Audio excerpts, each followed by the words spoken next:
चलो आज मैं बात करने वाला हूँ क्लास 6 चैप्टर नंबर 2। इस चैप्टर का नाम है फैक्टर्स एंड मल्टीपल। क्लियर है? Factors and multiple. हम बात करते हैं फैक्टर्स का हिंदी होता है गुणनखंड, यानी कि इसका हिंदी होता है गुना का खंड। हम यहाँ कर सकते हैं गुना का खंड, यानी कि गुना का खंड मतलब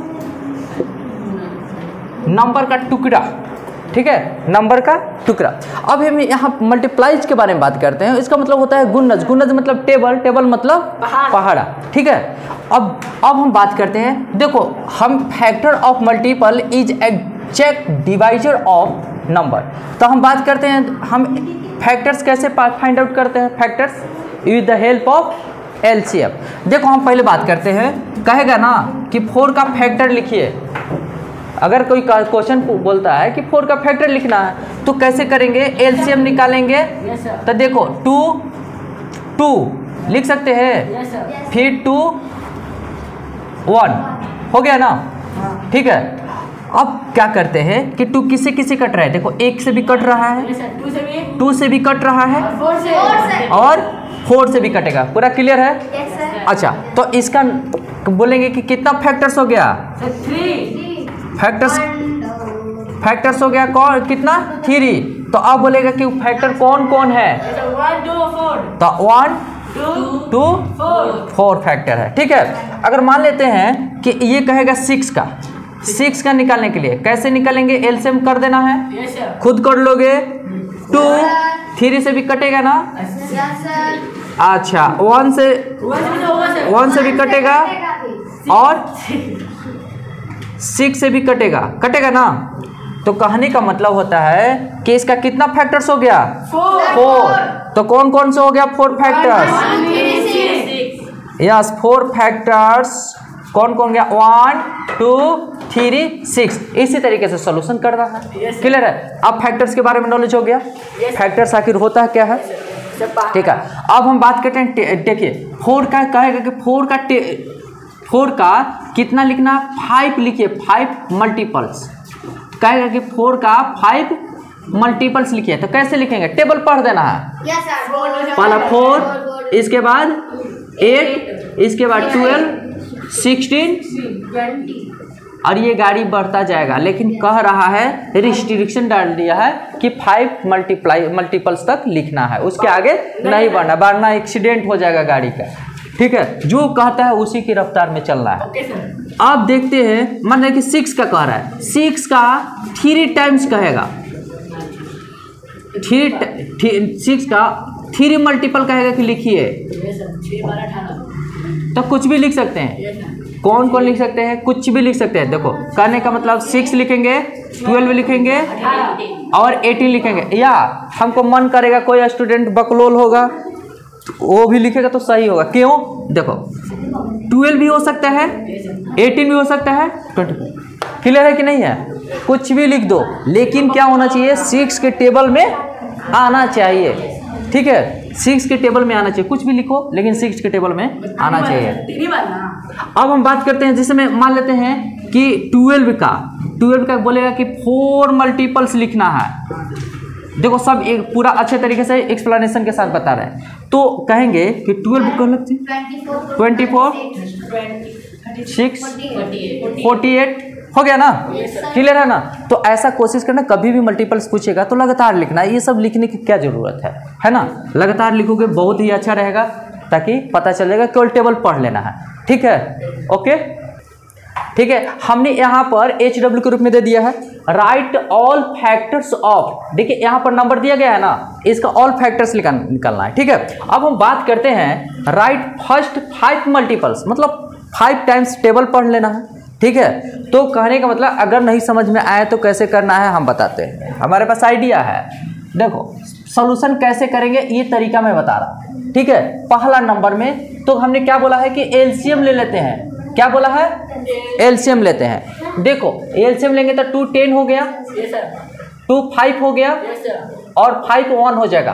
कहने का मतलब इसका कौन कौन सा फैक्टर हो सकता है? देखो, अब यहाँ पर एलसीएम लिख देंगे। अब लिखना है कि फैक्टर्स। तो 20 का फैक्टर्स कौन कौन सा हो सकता है? 20 यहाँ लिख देंगे। अब फैक्टर्स लिख देंगे। देखो 2 से कट रहा है, पहले यहाँ से लिखेंगे। 1 से कट रहा है ना, तक पहले 1 लिखेंगे। चलो अब किससे कट रहा है? 2 से कटेगा। ठीक है, चलो 2 से कटा, फिर 5 से कट रहा है, 4 से नहीं कटेगा। 2 में 2 से टेबल पढ़ लो, 4, तब 4 से भी कटेगा, 5 से भी कटेगा, 10 से कटेगा कि नहीं कटेगा? ठीक है, 20 से कटेगा कि नहीं कटेगा? कटेगा। तो देखो एक और तरीका बता रहा है, हमारे पास बहुत आइडिया है मैथ बनाने का। देखो यहाँ पर 1 में मल्टीप्लाई करेंगे 20 से, तो 20 आएगा कि नहीं आएगा? ठीक है, अब हम यहाँ 2 से 10 में मल्टीप्लाई करेंगे तो 20 आएगा कि नहीं आएगा? अब 4 में 5 से मल्टीप्लाई करेंगे तो 20 आएगा कि नहीं आएगा? आप देखो AC का सिलेक्शन कर देंगे, लिख देंगे 20 का फैक्टर्स, ऐसे बॉक्स बना देंगे और बॉक्स बनाने के बाद 1 2 4 5 10 20। आप समझ में आया कि नहीं? या तो ऐसे आंसर लिखना चाहेंगे तो लिख सकते हैं, या तो इस तरीके से बना करके आंसर लिख सकते हैं। पूरा क्लियर है? चलो कि समझ में आ रहा है? ठीक है, तुमको समझ में आ रहा है ना? चलो बढ़िया है।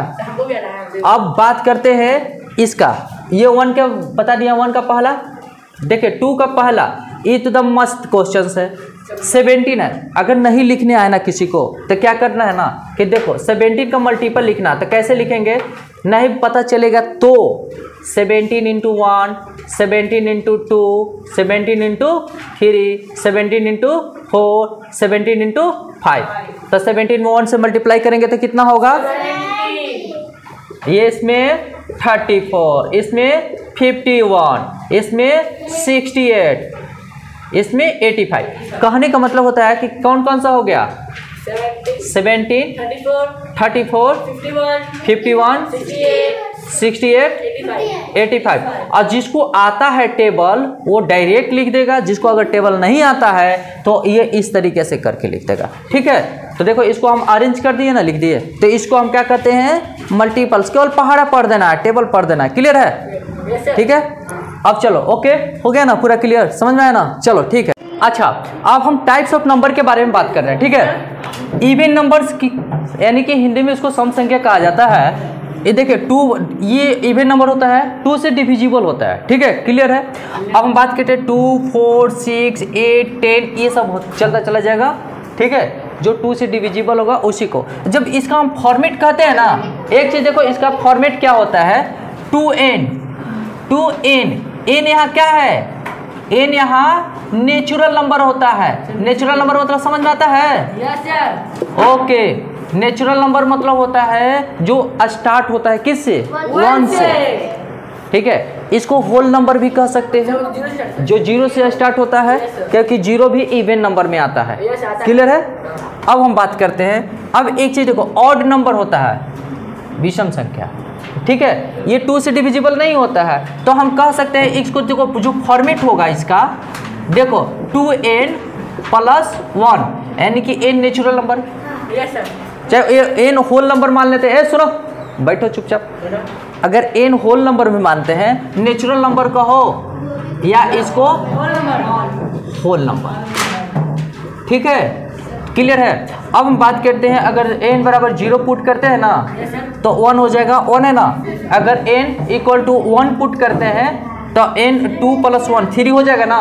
तो इसका फॉर्मेट कभी भी ऐसा फॉर्मेट में दिया रहेगा तो इसको हम समझेंगे कि ऑड नंबर का फॉर्म है। ठीक है, ऐसा फॉर्मेट दिया रहेगा 2n, तो हम समझेंगे कि इवन नंबर है। चलो, प्राइम नंबर किसको कहते हैं? अभाज्य संख्या। इसका केवल 2 ही फैक्टर्स होता है, एक 1 एक खुद से, और ये खुद, यानी कि इट सेल्फ कह सकते हैं। तो बल्कि the number which is divisible by 1 and it self, that number is called prime number. ठीक है, अभाज्य मतलब जो भाज्य नहीं होता है, एक से कटेगा या तो खुद से कटेगा, दूसरे से नहीं कटेगा। ठीक है, 2, 3, 5, 7, 11, 13, 17, 19, 80 से आगे बढ़ेंगे नहीं होगा। LCM is given by prime number. LCM जो देते हैं ना वो प्राइम नंबर से ही दिया जाता है, याद रहे। ठीक है, ये वेरी वेरी इंपॉर्टेंट है, याद रहे कि जो हम एलसीएम देते हैं वो प्राइम नंबर से देते हैं। ठीक है, अब बताए स्मॉलेस्ट इवन प्राइम नंबर क्या है? 2। क्लियर है? कहीं दिक्कत? अब बात करते हैं कंपोजिट नंबर्स। कंपोजिट नंबर अपने से भी कटता है, एक से भी कटता है और दूसरे से भी कट जाता है ना। तो देखो कैसे, 4 होगा क्या 1 से कटेगा? Yes sir. 2 से भी कटेगा, 4 से भी। अब देखो मोर देन 2 फैक्टर्स हुआ, 2 से ज्यादा हो गया ना। Yes sir. चलो ये किससे किससे कटेगा? 1 से 2 3 6 कटेगा ना। ये देखो 1 2 4 8, तो मोर देन 2 फैक्टर हो रहा है ना। तो कहने का मतलब होता है कि the number which have more than 2 factors that number is called composite number. उसको हम कंपोजिट नंबर के नाम से जानते हैं। अब एक चीज, ट्विन नंबर्स किसको कहते हैं? 2 कंजिकेटिव ऑड प्राइम नंबर्स होता है, लगातार होना चाहिए, ठीक है। वो जो कंजिकेटिव नंबर्स होती है लगातार होना चाहिए, लेकिन ये क्या कर रहा है कि ऑड, ठीक है। तो देखो 2 कंजिकेटिव ऑड प्राइम नंबर्स कौन कौन है? 3 और 5 प्राइम नंबर है ना। Yes, sir. और ऑड भी है, 5 7 प्राइम भी। ऑड नंबर है, यस है ना। अच्छा 11 और 13 ऑड नंबर है। अच्छा 17 और 19 क्या है? तो ये जी देखो एक साथ लिखे हैं ना, तो ट्विन मतलब दो नंबर्स एक साथ ही आना चाहिए। तो देखो एक साथ आया है ना, और सब प्राइम नंबर है। होल नंबर भी है। हाँ, ट्विन प्राइम को हिंदी में क्या कहते हैं? ट्विन प्राइम को हिंदी में हमको नहीं पता, सर 2 ठीक है। 2 नंबर होना चाहिए और 2 का जोड़ा होना चाहिए, और दोनों, इंडिया में आ गया होगा। कोई बात नहीं, सब चलता है। 2 नंबर्स होनी चाहिए, ठीक है। 2 प्राइम नंबर होना चाहिए और दोनों ऑड होनी चाहिए, ठीक है। अब हम बात करते हैं, हो गया ना पूरा इसका, यस सर। ठीक है, ओके। अच्छा हम बात कर रहे हैं प्राइम ट्रिपलेट क्या होता है? Set of 3 consecutive prime numbers differing by 1 2 का डिफरेंट हो, ठीक है। और एक चीज जान लो कि एक ही नंबर है जो प्राइम ट्रिपलेट है, ठीक है। एक ही नंबर है जो प्राइम ट्रिपलेट है। अब हम देखते हैं क्या है, 3 5 7 दोनों के बीच में कितना डिफरेंस है? 2। इसके बीच में 2 डिफरेंस है। चलो अब हम बात करते हैं यहाँ पर को प्राइम नंबर्स। को प्राइम्स किसको कहते हैं? 2 नंबर्स का सिलेक्शन करते हैं। अगर 2 नंबर्स का जो पेयर होता है ना, 2 नंबर्स का, देखो लिखे हैं पेयर ऑफ 2 नंबर, इसका एच शेप कितना आना चाहिए? 1। इसको एच शेप 1 आना चाहिए। जैसे में 2 3, ठीक है, एच शेप निकालेंगे ना तो 1 आएगा। 3 4 एच शेप निकालेंगे तो 1 आएगा। 4 5 1 सबका 1 आएगा। ETC लिख दिए। ETC मतलब ऐसा सिलेक्शन करना होगा फ्यूचर से कि को प्राइम नंबर का। तो क्या करेंगे, सिलेक्शन करेंगे 2 नंबर्स का, उसका एच शेप कितनी आनी चाहिए? 2 आनी चाहिए, 1 आनी चाहिए। चलो एग्जाम्पल ले लिया। ये क्वेश्चन हमने दिया है, किस लिए दिया है? प्रैक्टिस के लिए, ताकि आप लोग प्रैक्टिस करें, नहीं तो यहाँ पर मजा चखा देंगे। देखो सेलेक्ट ऑड एंड इवन पर रसगुल्ला टाइप क्वेश्चन हमने दे दिया है, बना लेना है। Right all prime numbers between 10 and 40 के बीच में प्राइम नंबर्स लिखना है। गलती से इवन और ऑड नंबर नहीं लिख देंगे, नहीं तो हम उसका कल्याण कर देंगे, ठीक है। यहाँ तक सिलेक्ट प्राइम नंबर का सिलेक्शन करना है, ठीक है। चलिए ओके, आप कंप्लीट कर दो। Okay done.